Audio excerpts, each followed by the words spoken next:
اعوذ باللہ من الشیطان الرجیم، بسم اللہ الرحمن الرحیم۔ مؤذن اسلام کی طرف سے تمام سننے والوں کو خوش آمدید۔ نبی کریم صلی اللہ علیہ وآلہ وسلم کا خطبہ حجۃ الوداع۔ نبی کریم صلی اللہ علیہ وآلہ وسلم نے فرمایا، اے لوگو، بے شک تمہارا رب بھی ایک ہے اور تمہارا باپ بھی ایک۔ آگاہ رہو کسی عربی کو کسی اجمی پر، کسی اجمی کو کسی عربی پر، کسی سفید فام کو کسی سیاہ فام پر، اور کسی سیاہ فام کو کسی سفید فام پر کوئی فضیلت حاصل نہیں۔ فضیلت کا معیار صرف تقویٰ ہے۔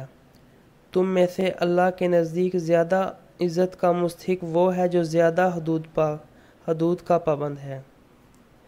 حضرت جابر بن عبداللہ رضی اللہ عنہ حدیث کے راوی ہیں۔ نیچے حدیث کا نمبر موجود ہے، اسی حدیث کو ایک دفعہ دوبارہ سن لیں۔ نبی کریم صلی اللہ علیہ وآلہ وسلم نے ارشاد فرمایا، اے لوگو، بے شک تمہارا رب بھی ایک ہے اور تمہارا باپ بھی ایک۔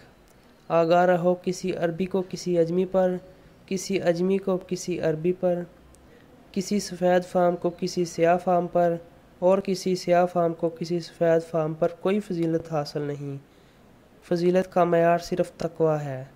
تم میں سے اللہ کے نزدیک زیادہ عزت کا مستحق وہ ہے جو زیادہ حدود کا پابند ہے۔ اللہ تعالیٰ سے دعا ہے کہ ہمیں اللہ تعالیٰ نبی کریم صلی اللہ علیہ وسلم کی حدیث پر عمل کرنے کی توفیق عطا فرمائے، اور جن دوستوں نے ابھی تک ہمارے چینل کو سبسکرائب نہیں کیا ہے وہ برائے مہربانی سے چینل کو سبسکرائب کر لیں۔ شکریہ۔